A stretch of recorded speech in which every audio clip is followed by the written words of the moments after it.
দূরে এবং কাছে যারা আমার ভিডিওটি দেখতেছেন সবাইকে অসংখ্য ধন্যবাদ। আসসালামু আলাইকুম, কেমন আছেন সবাই? আশা করছি সবাই ভালো আছেন।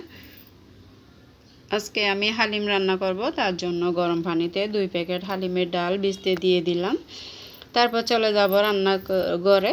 তারপরে এই যে এদিকে আমার গরম লাগতেছিল খুব বেশি, তার জন্য একটু কুক ঢেলে খাইলাম। চুলায় চলে আসলাম, একটা ডেকচি বসাই দিলাম, তার মধ্যে তেল দিয়ে দিলাম, পেঁয়াজগুলো বেরেস্তা করে উঠিয়ে নিব। তারপরে পেঁয়াজ, রসুন, কাঁচামরিচ, আদা সবগুলো দিয়ে আমি কষিয়ে তার মধ্যে মাংসটা দিয়ে দিব, মাংসটা ভালোভাবে সিদ্ধ হওয়ার জন্য। তারপরে আমি মাংসটা দিয়ে ঢাকনা দিয়ে কিছুক্ষণ সিদ্ধ করে নিব ভালো করে। সিদ্ধ হওয়া শেষ হয়ে গেলে তারপরে আমি দিয়ে দিব গরম পানি।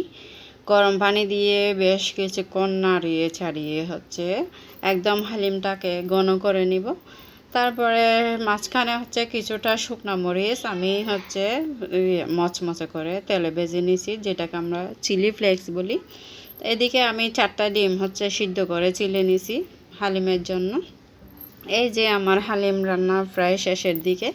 তারপরে নিয়ে আসলাম চিলি ফ্লেক্সগুলো উপরে দিয়ে দিলাম। তারপরে এই যে টেবিলে নিয়ে আসলাম। তারপরে সুন্দর একটা ডিশের মধ্যে হালিম নিয়ে নিলাম।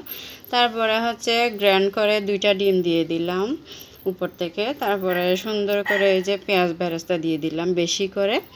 আমার হালিম রান্না কেমন হয়েছে সবাই বলবেন আমাকে কমেন্ট করে, আর আমার জন্য দোয়া করবেন। সবাই ভালো থাকবেন। আল্লাহ হাফেজ।